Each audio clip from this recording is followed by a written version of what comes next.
Hey, I'm Isha. Welcome to the second episode of Unravel 2.0, and today we have the amazing Sumedh Natu. So, Sumedh Natu is a lot of things, but he's one of the most creative people I've ever met. He's a cinematographer, he's a director, he's a stand up comic, he's also a chef, and he's worked with probably the coolest people in the country right now. And also, something to note, he's the one who actually recorded the podcast because the power went out 3 times and we had to do the podcast over 2 days. And he sent me the recordings later, and he's really a cool, kind person. So I hope you guys enjoy the podcast, and I'll see you in the next episode. I remember having this conversation with you when we went to Vaishali about just the extreme polarity, and sometimes I feel like the polarity is induced. You don't come into the world or just grow up as a teenager. um I feel like you're encouraged and at times even taught how to choose a pole and then stick to it no matter what. Are you And I talking feel just like in terms of our in terms of what we believe in I terms of feel like I'm our talking political more choices? to begin with political choices, but I feel like then it slowly seeps into many things. Like once you're taught how to choose a pole and stick to it no matter what, it's slightly difficult to then like use that point of view only for politics I and don't then know. have a I have different. had like a very like wave like experience about this. And if more than anything else, what I have learned over the past 3 years is that there is no shame in changing your opinion. And Right. um, a lot of factors can just make that happen to you. Sometimes it's because you read, sometimes it's a personal incident that happens to you. And the sad part is that because of the internet, our opinions are documented. So there is always someone out there to come and tell you, hey, but you believed in this 3 years back. What about Yeah. that day? Huh? Yeah. And then you want to Yeah. tell them, yeah, sure, dude, but then this happened to me and I don't believe in that anymore. Uh, the sad part is like, I always believe this, like when our parents were our age, uh, I'm sure they had horrendous opinions, probably worse than ours. Right. But the only people who would listen to them were like their three friends Right. and no one else. So Who probably had the same opinions or were yeah, the who probably people who exactly. taught them how to have opinions to And begin if with. if like they disagreed too much, they'd probably tell each other, guys, please like fuck off. I don't want to listen to this. Otherwise, Yeah. I'll leave you alone. But But I always wanted to ask you, like, how did you? Like, I feel like when it comes to food, all of us have a particular story or a journey that got us so interested and so deeply involved in the journey of food. And I always wanted to know your story. I feel like I never got a chance to talk about it. my Like, how did story you is kind of? that Yeah. my dad used to cook a lot at home. I used to love watching him. And when I went to Bombay for the first time, I didn't have too many friends there at that time, and I was very lonely in the city. And there was this Right. website back then called Bombay Boss that had like a list of 100 places where you can eat in under $100. And I Right. would just kind of plan my days around those. I was incredibly lonely. I didn't know what to do with my time, and I was very broke. So it's not like I could have really fancy food as well at the same time. So Right. I really just spent my days like I would just plan around going to an area, eating in one place, and coming back. And that was like how I would imagine spending the next 6 hours of my life. And it really helped me out because it showed me Bombay in a way I'd never ever seen before. Yeah. And I really got to know the city well. I met a lot of people through these restaurants and through these like eateries that really kind of like became what Bombay symbolizes to me in a nutshell. And I love the food, man. The food is really amazing because of, I don't think like food in Bombay is great, but because of its almost like state representation like nature, like in different Right. places in Bombay, you'll find colonies of different states. You'll find that the food in Bombay has evolved that way. So there's Parsi eateries in South Bombay. There's Malu food in Malu and Tamil Nadu, and like Kannadiga food a lot in Matunga. There's a lot of Maharashtrian food in Dadar. There's like you really get to experience different parts of India through different places in it. So I love that nature of the city, and it really kept me occupied, and it kept me very happy. So yeah, and then I And started spending far too much and money. another thing that I another thing that I always wanted to ask you is, like, you're a very creative person. So is there a way you can manage your creativity, or is it like how do you bring that out? Because that's something that I feel like I We always honestly feel like I struggle in the sense that what you see is about 10% of my output, but there is just like 90% of ideas that I've had and written down that I haven't made because I'm just scared to put them out. Like, I'm scared of what people will say to this. I'm scared that it won't come out looking that well. I'm scared that it won't get those many likes. And actually, it's been like around 4 or 5 months since I'm slowly becoming comfortable with just putting shit out. right, I've been making videos for 7 years now, and I've made videos for practically everyone out there. And everyone who I used to find cool, at least, is people I've right. worked for.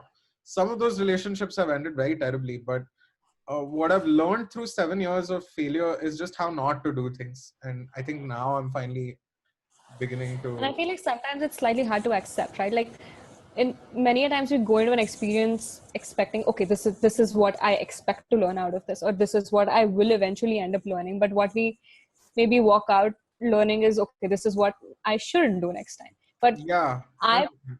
I personally, and I've tried to understand what people my age think about this, but it's the acceptance comes very, very slowly as to just accepting that, okay, this did not work well, and it was probably my, like, some of my fault that I Oh need to yeah, learn. And 100%. Like I yeah, think it took me a very long time to just like tell myself, hey dude, you kind of fucked up in 2 or 3 of these places. so right. so let's keep that at one side and now we can move on. And these Move aren't on. the last people in the world you'll work for. You'll find better people Right. as well. And yeah, let's not repeat these mistakes and march ahead in life. I think I've worked with at least 5 douchebags and I've been a douchebag to at least 2 people. So uh, I think once you experience both, you kind of get an idea of how you want to Okay. work Yeah. for the rest of your life. But I think, but how do you? Okay, if hypothetical situation, you worked with a person, Hmm. um, they were a douchebag to you, and the relationship didn't end up the way you wanted it to end. So how do you close the situation and then go on? I feel like that's very difficult. Look, see, When it comes to, and then when it comes to a community where everybody is so interconnected. so this has happened to me actually once before, and honestly, you can't do anything about reputation damage. Like, if Right. that is on your mind, what are people saying about me? That's not something you can control Right. at all. You don't know how many people are bitching about you even right now. True. So I would suggest you leave that out of your head.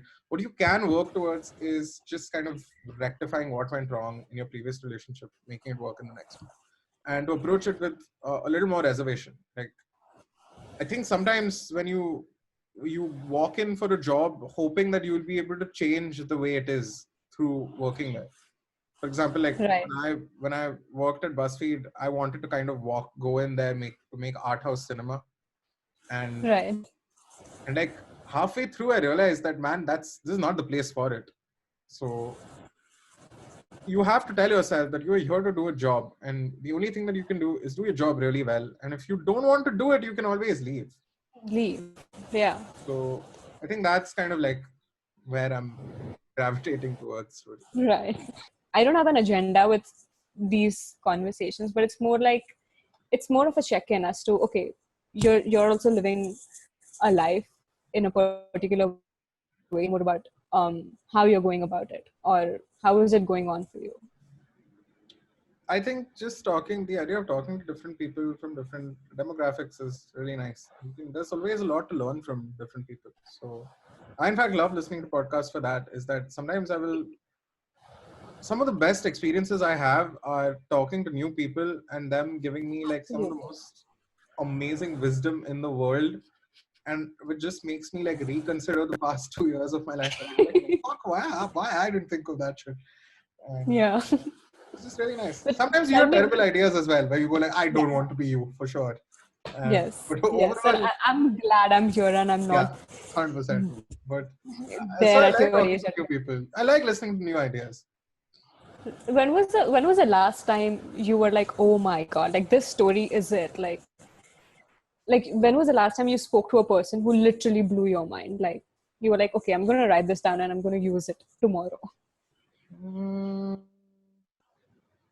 I actually, when I was on the road documenting food, I had bumped into this guy called, there's a restaurant in, um, Kohima in Nagaland called Uncle Chingsun's, and they serve Naga food. He's the guy who like started serving Naga food because his wife died, and he kind of wanted to make food like her.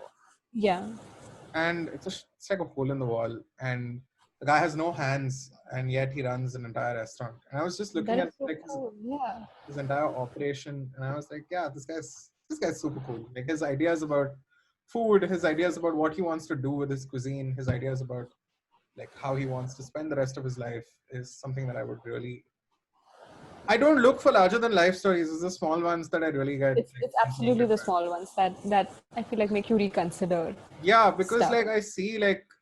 I see myself adapting to the kind of a life that people like me around are doing themselves. So sometimes, like when I see like real overachievers, I'm like, there's no way I'm going to be able to do that. Fuck that. But then I see like a mid-range achiever, I'm like, this I can do for sure. I'm going to adopt it. Yeah. But like you like Naga food, right? I haven't tried Naga food yet, and I don't know when I'll get the opportunity to do that. But which, according to you, what's the most kind of experimental um, food you've seen in the country?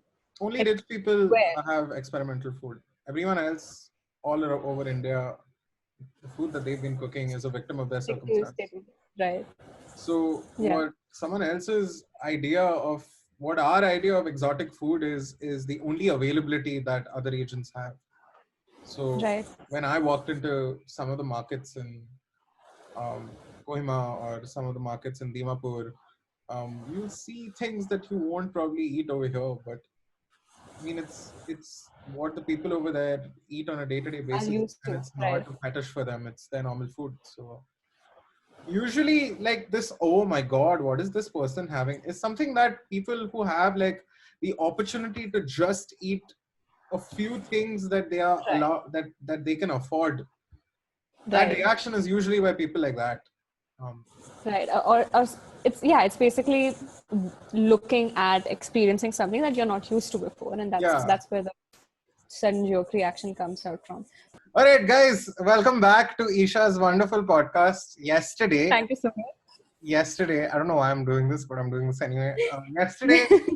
we were talking and having a very intense conversation, and then we both realized that we have internet, uh, the power of That's which not lies being in kind to Pune. us. So, Right. we were held hostage by it, and we had to conclude a very gripping conversation. But now today is second day, and Isha, please take it Right. ahead. Right. Speaking of inspiration, what is like how do you think the new normal would be for you? Like for only you. Like after the lockdown restrictions are slightly eased and we're again allowed to go back into the world. Um, do you think your life will change, or do you think 100%. I am not going to go for a single meeting for at least a year. If people call me now saying, "Hey, please travel right, from Bandra to Colaba so that we can get like right, we can feel each other out, right, what kind of people we are," I'm going to say, "Fuck off. We will do this on Zoom. I'm not going to move from my house till it's absolutely necessary. Anything you want to see about my face is visible right here." So right, and it'll save you so much time it will, and energy. actually, when I used to work with BuzzFeed, all my bosses were abroad in the US.